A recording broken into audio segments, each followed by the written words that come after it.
नमस्कार, आपका स्वागत है। मैं हूं आपके साथ ज्योति निषाद। बुलेटिन की शुरुआत करते हैं।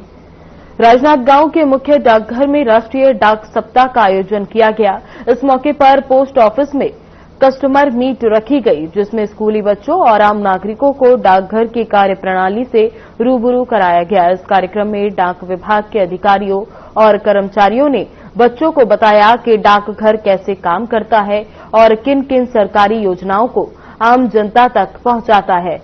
विभाग की ओर से कहा गया कि डाकघर आज भी देश के हर कोने को जोड़ने का माध्यम है। अधिकारियों ने कहा कि सप्ताह के दौरान प्रतिदिन अलग अलग विषयों पर कार्यक्रम किए जा रहे हैं, जिनमें जागरूकता पर विशेष ध्यान दिया जा रहा है।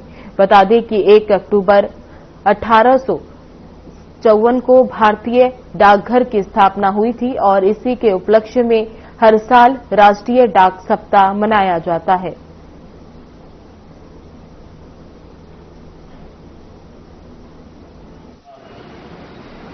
मैं ये बताना चाहूंगा कि पहले दुर्ग संभाग के अंतर्गत ये पूरा क्षेत्र आया करता था डाक विभाग का, और 1 अक्टूबर से आप लोगों की ही कहना चाहिए, माननीय सांसद महोदय और मेरे स्टाफ में माननीय तिवारी जी, सारे लोगों के प्रयास से राजनांदगांव संभाग अस्तित्व में आया। वो 1 अक्टूबर 2024 से तो डाक विभाग में एक संभाग के रूप में अस्तित्व में आने पर यूनिट हमारी बहुत और संगठित हो गई और बहुत सी सुविधाएं जो एक संभाग को मिलनी चाहिए वो डाकघर के रूप में हमको यहाँ मिल रही हैं। और ये जो कार्यक्रम हम आज आयोजित किए हैं, ये चूंकि डाक विभाग जो था वो 1 अक्टूबर 1854 में अस्तित्व में आया था, तो वो हमारा बर्थडे सेलिब्रेशन है। कहिए हर साल हम अक्टूबर के एक वीक को, प्रथम वीक को राष्ट्रीय डाक सप्ताह के रूप में मनाते हैं। और उसमें 4 या 5 दिन जो सप्ताह में होता है, उसमें अलग अलग दिनों में डाक विभाग की अलग अलग गतिविधियां की जाती हैं, जिसमें सामान्य जनता को, स्टूडेंट्स को, सबको इन्वॉल्व करते हैं और डाक विभाग से जितनी जुड़ी बातें हैं वो उनको समझाने बताने की कोशिश की जाती है। तो इसमें अभी स्कूल के बच्चों का डाकघर का विजिट कराया गया, उनको सिखाया गया कि डाक किस तरह आती है, किस तरह जाती है, कितना कॉम्प्लिकेटेड, जटिल है, लेकिन उसको सरलता से समझाया गया। डाकघर में जितनी योजनाएं होती हैं वो भारत सरकार के वित्त मंत्रालय की योजनाएं होती हैं। मैं बताते हुए हर्ष महसूस करूंगा कि वित्त मंत्रालय की ही सारी योजनाओं को हम काउंटर प्रोवाइड करके डाकघर से लोगों के बीच में लाते हैं। एक समीक्षा बैठक करते हैं कि जिससे जो थोड़ी बहुत कमी हमारी है उसको हम दूर करके और बेहतर सेवा प्रदान कर सके डाकघर की। आप लोगों के ही प्रयास से जो भवन मिला है उसमें हमारे सिविल विंग के द्वारा सारा कुछ देख करके सरकार को प्रस्ताव दे दिया गया है। अब इंतजार उसका है कि वो जल्दी हो जाए, लेकिन एक सामान्य तौर पर चर्चा हुई थी तो उनमें माननीय निदेशक महोदय ने हम लोगों को कहा है कि दिवाली के जस्ट बाद हम अपने ऑफिस की शिफ्टिंग में और वहां सिविल मरम्मत और इलेक्ट्रिकल का काम करके यथाशीघ्र में भी पॉसिबल कोशिश रहेगी कि हम 15-20 दिन के अंदर उस काम को पूरा होने के अंदर वहां शिफ्ट कर लेंगे कार्यालय को। गणमान्य लोग हैं, डॉक्टर्स हैं, हमारे सेंट्रल स्कूल के प्रिंसिपल साहब हैं और बीएड कॉलेज की वाइस प्रिंसिपल मैडम आई, ऐसे बहुत सारे गणमान्य लोगों को बुलाया गया था जो प्रत्यक्ष या परोक्ष रूप से डाकघर से जुड़े हुए हैं। वहां से हमारी योजनाओं के क्रियान्वयन के कार्य होता है, तो उनको बुला करके और प्रयास किया गया है कि ज्यादा से ज्यादा लोगों तक ये बात पहुंच सके। साथ में मैं एक चीज और बताऊंगा कि ये जो IT 2.0 हमारे विभाग में लागू हुआ है, उसके तहत भारत सरकार ने हर 3 से 5 किलोमीटर के गैप में एक डाकघर खोलना तय किया। उसके अंतर्गत मानपुर मोहल्ला में अभी पिछले महीने ही हमारे यहाँ जून में 25 नए डाकघर और खुले हैं, तो कुल 525 हो गए। और अभी भी ये देखा जा रहा है, सर्वे किया जा रहा है कि 5 किलोमीटर से अधिक की दूरी ना हो, एक डाकघर उस बीच में खोल लिया जाए।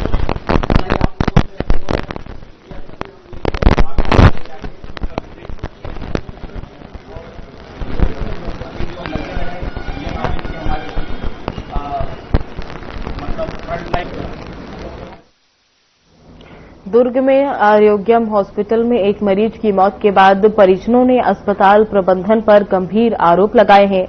जानकारी के मुताबिक अर्जुनदा निवासी मरीज का इलाज आयुष्मान कार्ड से किया जा रहा था, लेकिन इसके बावजूद अस्पताल प्रबंधन ने परिजनों से अतिरिक्त पैसे वसूले। परिजनों का आरोप है कि अस्पताल ने रसीद तक नहीं दी और 30,000 रुपये जमा न करने पर शव को देने से इनकार कर दिया। इतना ही नहीं, पैसे दूसरे व्यक्ति के अकाउंट में ट्रांसफर कराए गए। बताया जा रहा है कि इसी अस्पताल का आयुष्मान लाइसेंस पहले निरस्त कर दिया गया था, लेकिन बाद में अस्पताल ने फिर से संचालन शुरू कर दिया। लोगों का कहना है कि प्रशासन को पूरी जानकारी होने के बावजूद अब तक कोई सख्त कार्रवाई नहीं हुई है। वहीं अस्पताल परिसर में अवैध पार्किंग वसूली का भी आरोप लगाया है।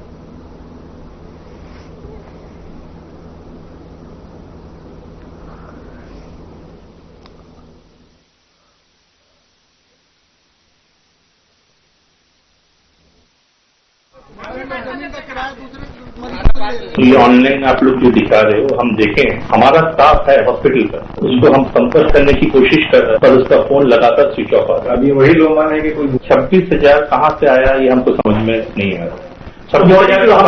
26,000 आप मांगेंगे पहली बार। सेकंड, जब डेथ हुआ उनको बोला गया है कि आप लेके जाओ, वो खुद बोले कि आप मॉर्चुरी में यहाँ रख दो। जो हमारा फ्लोर मैनेजर बोला कि मॉर्चुरी का चार्जेस है, बोला कल हम आपको दे देंगे, 3,000 रुपया चार्ज दे देंगे, बॉडी ले जाएंगे। उसके बाद फिर हमसे कोई संपर्क नहीं किया कि हम 3,000 देके बॉडी ले जा रहे हैं, क्योंकि 4 महीना से हम भी यहाँ देख रहे हैं। सीसीटीवी तो ये मैनेजमेंट का है, मैनेजमेंट में बैठे हैं, हमारे ऊपर भी आदमी लोग हैं। वो तो देखिए, ये तो हम अपने इंटरनल पहले देख लेंगे, पहले हम इंटरनल ये देख लेंगे जो भी है, उसके बाद हम अगर वो आदमी जो पैसा लिया है 15,000 जो बोल, शत्रुघ्न, जिसका नाम शत्रुघ्न ठाकुर है, 7 तारीख को एक आया था और रिलीज किया। डॉक्टर बोला करो करके, तो रिलीज किया, वही पैसा जब, और मैं बोला इसको कि आयुष्मान कार्ड हमें प्लस करवाना चाहिए। आयुष्मान प्लस लिखा है। उसके बाद डॉक्टर को बता भी दिया था मेरे पास इसका बजट नहीं है, 30,000 से ऊपर मैं नहीं दे सकता। तो उसके बाद भी उसको पर्ची लिख के दिए थे। उसके बाद जो ला के जमा किया मैं, वो बाकी है देने का। 2 दिन का समय मांगा, 50 प्लस हो गया है। 50,000 प्लस। मेरे पास रसीद वगैरह कुछ नहीं है, तो मैं इतना कंफर्म नहीं बता सकता, लेकिन मैं अपने जिस हिसाब से अपने व्यवस्था में आया था वो पूरा खत्म हो गया। आयुष्मान कार्ड से भी लॉगिन किया आयुष्मान कार्ड, ये जो पैसे दिए गए ऑनलाइन ट्रांसफर किए या नकद किया आप? जो 1 नंबर काउंटर में दिया उसको ऑनलाइन नहीं माना जाएगा, बोलता है कैश जमा करना पड़ेगा वहाँ पे। तो बोला था कुछ दवाई बाहर से आएगा तो उसका लगेगा, और मैं डायरेक्ट सर को बता भी दिया था जैसा मेरा बजट इससे तक था, इससे एक्स्ट्रा लगेगा तो मेरे को बता देना, मैं अपना लेके चला जाऊंगा, इलाज नहीं करा तो इतना बाकी है। उसको दो कि तभी इलाज तो ले जाए। मेरे को बताया गया था कि जो वहाँ जमा होगा उसका रसीद नहीं मिलेगा, लेकिन मेरे को, मैं वही पूछना चाह रहा था, डॉक्टर को बोला भी कि मैं जो दवाई ले रहा हूँ किस चीज का है वो मेरे को भी तो पता होना चाहिए। पर्ची लिख के देते थे, जाके काउंटर में जमा करता था, वो लोग इतना जमा कर पाते थे, वो पर्ची में जाके गार्ड को देते था, गार्ड अंदर लेते। आरोग्यम हॉस्पिटल अभी अमन आया रहे एक जिंदा के परिचित के मृत्यु हो गई, खबर मिली समझला।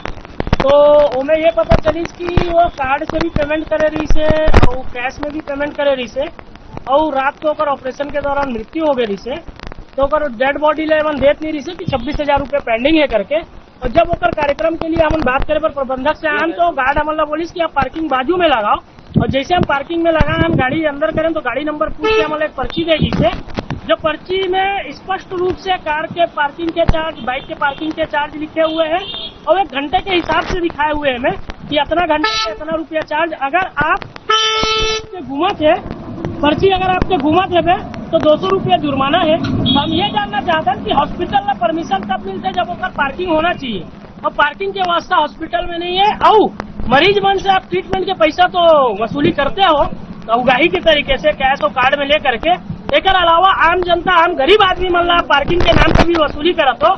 इस केस अगर ये पर्ची घूम गए तो 200 रुपया आप दराज हम के ऊपर से चार्जिंग लेते हो।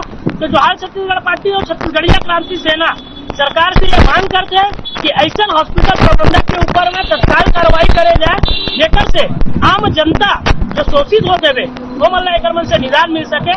अगर ये घोर लापरवाही और अवैध वसूली के इतना बढ़ चुके हैं कि आप दवाई हॉस्पिटल के नाम पे इतना पैसा लेते हो, तो अगर बावजूद भी आम जनता से पार्किंग के नाम पे पैसा लेते हो, अगर मैं घोर निंदा करता हूँ। एक ऊपर कलेक्टर महोदय जी और सीएमएचओ जिला तत्काल में जानकारी लेकर के ठोस कार्रवाई करना चाहिए।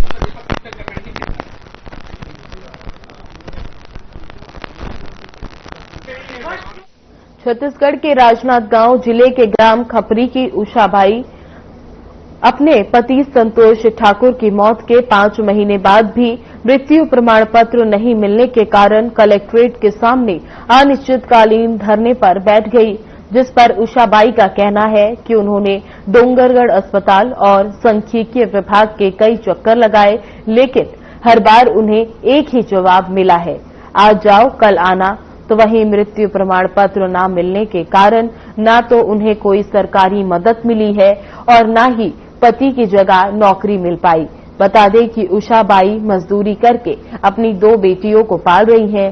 साथ ही उन्होंने बताया कि जब तक प्रमाण पत्र नहीं मिलेगा वे धरना नहीं छोड़ेंगी।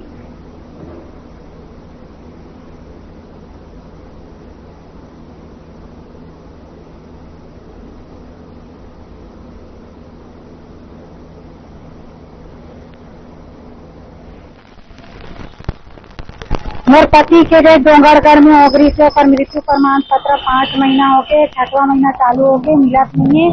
मोला बहुत परेशान करे, डोंगरगढ़ जा कभी राजनांदगांव जा, 3-4 बार यहीं आगे में संक्रांति आगे, फिर डोंगरगढ़ भी चले गए। मैं बहुत दौड़ धूप करे हूँ, मोर कर कोई नहीं है दौड़ धूप करने वाला। मोर छोटे छोटे 2 बेटी है, मैं बहुत परेशान हूँ। मैं परेशानी हो कि ना मैं दौड़ धूप करने में कोई मोर मतलब ये नहीं है। मैं प्रिया दीदी से सहमति ले हूँ, सहयोग ले हूँ कि मतलब मोरा जरूरत है कि मैं अकेला हो गया, परेशान हो गया। मैं 5 महीना से कुछ नहीं मिल पाता। 20,000 भी पंचायत द्वारा पैसा मिलती तो भी नहीं मिल पाते।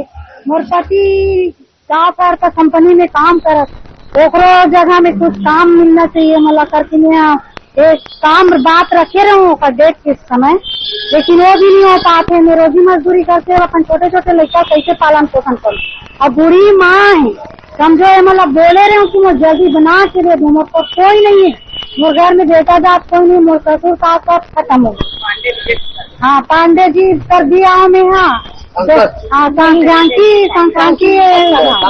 हाँ वो बना के दे देता हूँ करके बोली। 2-3 बार हो गए, वापस रिजेक्ट का डोंगरगढ़ भेजा जाए। बार ये 15 दिन 10 दिन में भी बताए, एक टाइम पर की अपना दिन में टाइम करके बताए, फिर जाओ मैं फिर आओ, फिर भेजा के फिर डोंगरगढ़ जाना, फिर राजनांदगांव आना। बता मैं अकेला महिला क्या कर सकती है। गरीब हूँ, घर में बहुत गरीब हूँ। वहीं से अचानक तबियत खराब हुई से फिर बोलते कि मतलब डोंगरगढ़ के हॉस्पिटल ले चलो। हॉस्पिटल आते हैं मन, फिर डोंगरगढ़ में भर्ती करें, फिर बताते कि आधा घंटा बाद डॉक्टर मन की तोर पति के डेथ हो गए। नहीं कि साथ में मैं रही हूँ, मोर पति साथ में और एक मोर भतीजा रही है, और दूल्हा गाड़ी में बैठा के मिलात रहे। मोर पति के मृत्यु प्रमाण पत्र मिल जाए, मतलब ओरिजिनल ला के दे दे। मैं बहुत दौड़ धूप करे हूँ, यही पास मिला दे। ये हमारे क्षेत्र की महिला है, उनकी पति की मृत्यु मई माह में हुई थी। उसके बाद अभी तक, जबकि मृत्यु प्रमाण पत्र 15 से 20 दिन बन जाता है, बट आज 5 महीने से घुमाया जा रहा था। इसलिए आज अपने गांव की महिला के हम सब यहाँ धरने में बैठे थे कि इनको इनका मृत्यु प्रमाण पत्र दिया जाए, ताकि जो शासन का लाभ होता है, जो पंचायत को मिलता है 20,000 रुपए की राशि मिलती है वो, और फैक्ट्री में इनकी पति की जगह इनको नौकरी मिल जाए। अगर अधिकारी शासन नहीं, अगर अधिकारी हर काम को सही समय पर कर देना तो किसी को बैठना नहीं पड़ेगा। जो मृत्यु प्रमाण पत्र 20 दिन या 15 दिन का काम है, आप उनको 5 महीने घुमा रहे हो। अगर ऐसे अधिकारी है जो महिला, एक विधवा महिला अकेली जो बच्चों को लेकर भटक रही है, दूर से डोंगरगढ़ आना वापस जाना, कहाँ से पैसे मैनेज करेगी। ऐसे अधिकारियों के खिलाफ एक्शन होना चाहिए और इनको बिल्कुल चेतावनी दी जानी चाहिए कि ऐसा चीज ना हो। अगर कोई भी गरीब से गरीब व्यक्ति आता है, कोई महिला पुरुष है, कोई भी आ रहा है, तो पहली प्रायोरिटी उनको दी जाए, उनको काम करके दिया जाए।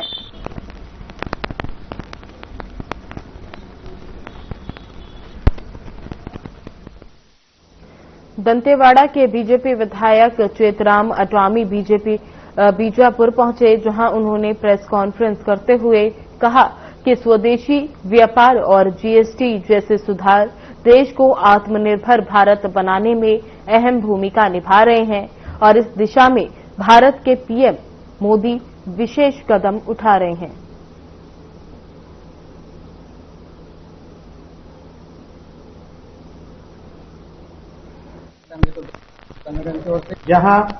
यहाँ की समृद्ध संस्कृति, परंपरागत कला, शिल्प और संसाधन आत्मनिर्भरता के सशक्त उदाहरण है। यहाँ की समृद्ध संस्कृति, परंपरागत कला, शिल्प और संसाधन आत्मनिर्भरता के सशक्त उदाहरण है। संगठन की ओर से दंतेवाड़ा के विधायक। खबरों में आगे बढ़ने से पहले लेंगे एक छोटा सा ब्रेक, जल्द लौटेंगे।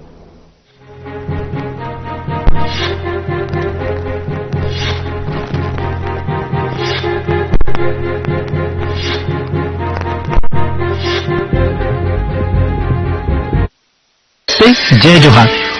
मेरा नाम गंगाराम है और मैं उस छत्तीसगढ़ का किसान हूँ जिसे पूरे देश में धान का कटोरा कहा जाता है। आज हमारी खेती से जुड़ रहा है एक नया सहायक साथी एग्रीस्टैक पोर्टल। एग्रीस्टैक एक डिजिटल सार्वजनिक ढांचा है। इसमें किसान की पहचान, जमीन का रिकॉर्ड और फसल की जानकारी एक जगह दर्ज होती है। यह सिस्टम सुरक्षित है और हमारी जानकारी सिर्फ हमारी सहमति से ही साझा होती है। इस बार सोसाइटी में धान बेचने के लिए एग्रीस्टैक में पंजीकरण अनिवार्य है। एग्रीस्टैक से हम किसानों को सीधा लाभ मिल रहा है। योजनाओं और सब्सिडी की जानकारी अब हमें तुरंत और सीधे मिल रही है। बस आधार और ऋण पुस्तिका लेकर नजदीकी सीएससी केंद्र या सोसाइटी जाइए। पंजीकरण बिल्कुल निःशुल्क है और कुछ ही मिनटों में पूरा हो जाता है। अब तक 24 लाख से ज्यादा किसान इस पोर्टल से जुड़ चुके हैं। अगर आपने अभी तक पंजीकरण नहीं कराया है तो देर मत कीजिए, यह हमारे भविष्य की चाबी है।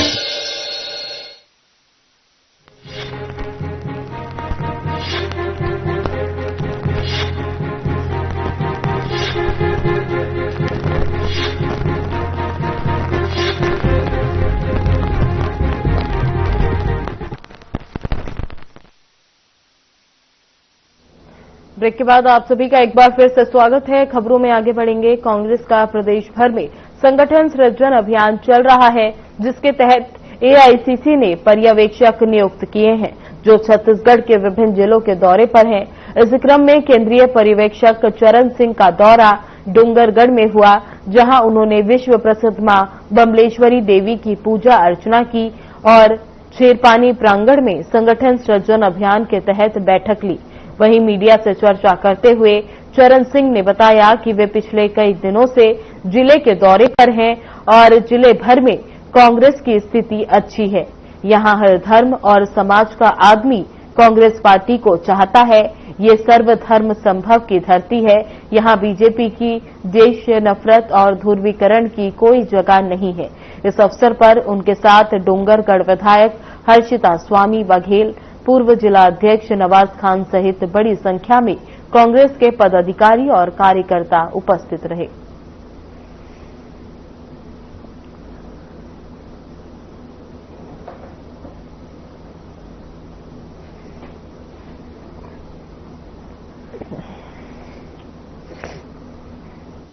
बेहतरीन नेतृत्व मैं कहूंगा। पूरे जिले के अंदर कांग्रेस पार्टी की स्थिति अच्छी है।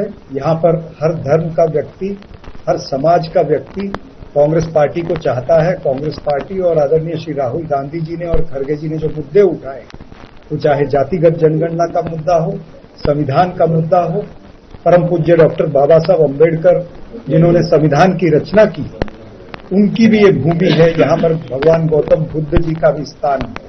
तो ऐसी जगह पर, ऐसी पावन धरती पर जहां पर सर्वधर्म समभाव चलता है, यहां पर भारतीय जनता पार्टी के द्वेष, नफरत और ध्रुवीकरण की कोई जगह नहीं है।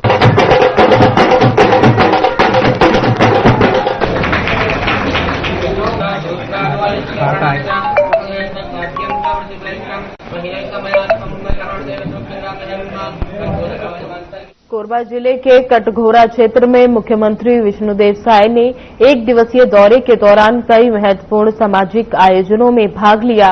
उन्होंने कसानिया मोड़ पर बनने वाले नए चौक का भूमि पूजन किया, जो समाज के आराध्य भगवान सहस्त्रबाहु के नाम पर स्थापित होगा।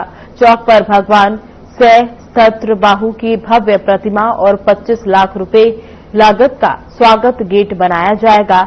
आसपास एक सुंदर गार्डन का निर्माण भी होगा।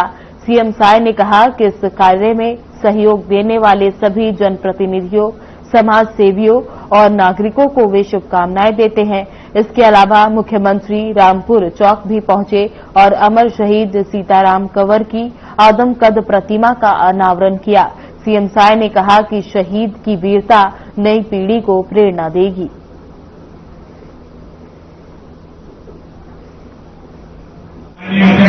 स्वागत करेंगे। पहले मोबाइल सीताराम कंवर जी है, सबसे पहले सीताराम कंवर सभी भाई बहनों से कहते हैं कि समाज के द्वारा खाना पीने की व्यवस्था किया गया है, कृपया सीताराम कंवर समाज से थे, तो साथ लड़के हमारे कंवर समाज वाले मिलकर रामपुर चौक में सीताराम कंवर की प्रतिमा स्थापित किए हैं। और हमको लगता है कि ये छत्तीसगढ़ में पहला उनका मूर्ति यहाँ पर स्थापित हुआ है। और साथ ही साथ आज कछनिया मोड़ में भी जायसवाल समाज के जो ईष्ट हैं भगवान सहस्त्रबाहु में भी उनका प्रतिमा स्थापित वहाँ पर भी होगा और उसके भी आज भूमि पूजन की। सर, ब्रिटिश के प्रधानमंत्री ने भारत के प्रधानमंत्री की तारीफ की और कहा है 2028 तक भारत तीसरी विश्व की सबसे बड़ी अर्थव्यवस्था बनेगा। ये ब्रिटिश के प्रधानमंत्री ने हमारे प्रधानमंत्री या देश के लिए कहा। इसके लिए धन्यवाद देना चाहेंगे ब्रिटिश के प्रधानमंत्री जी को। और वैसे तो आज हमारे देश के यशस्वी प्रधानमंत्री नरेंद्र मोदी जी ये विश्व के सर्वाधिक लोकप्रिय नेता हो गए हैं। आज कई देश के लोग संकट की स्थिति में उनसे राय मशविरा करते हैं। सब 140 करोड़ भारतवासियों के लिए बड़े सौभाग्य हैं। कटघोरा का जिला के लिए मांग के लिए क्या पहल की जा रही है? लगातार कर रहे हैं। आप सब लोगों को भी मालूम है और पूरा देश को मालूम है कि जब से हम लोग सरकार में आए हैं नक्सलवाद के खिलाफ में हमारे जवान बहुत मजबूती के साथ लड़ रहे हैं। और माननीय प्रधानमंत्री जी, माननीय गृहमंत्री जी, श्री अमित शाह जी, उन्होंने संकल्प जो किया है कि आने वाला साल 21 मार्च 2026 तक पूरे देश से नक्सलवाद को समाप्त करना है।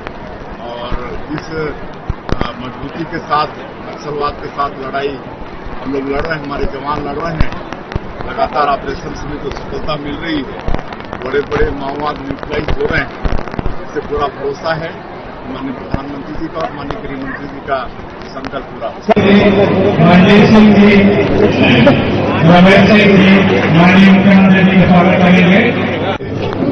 पहले कभी आए हैं तो बता दें कि कोरबा में मुख्यमंत्री विष्णुदेव साय ने दौरे पे थे। बता दें कि कोरबा के दौरे पर सीएम साय थे। इस दौरान उन्होंने कोरबा में कई कार्यक्रमों में भाग लिया।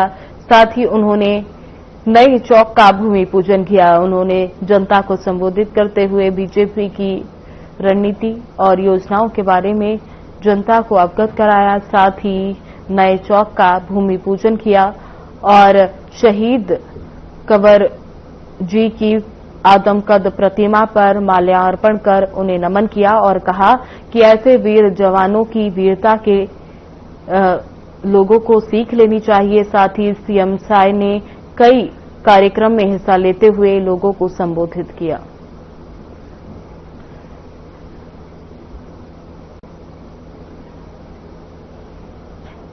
फिलहाल बुलेटिन में बस इतना ही। बने रहे हमारे साथ। नमस्कार।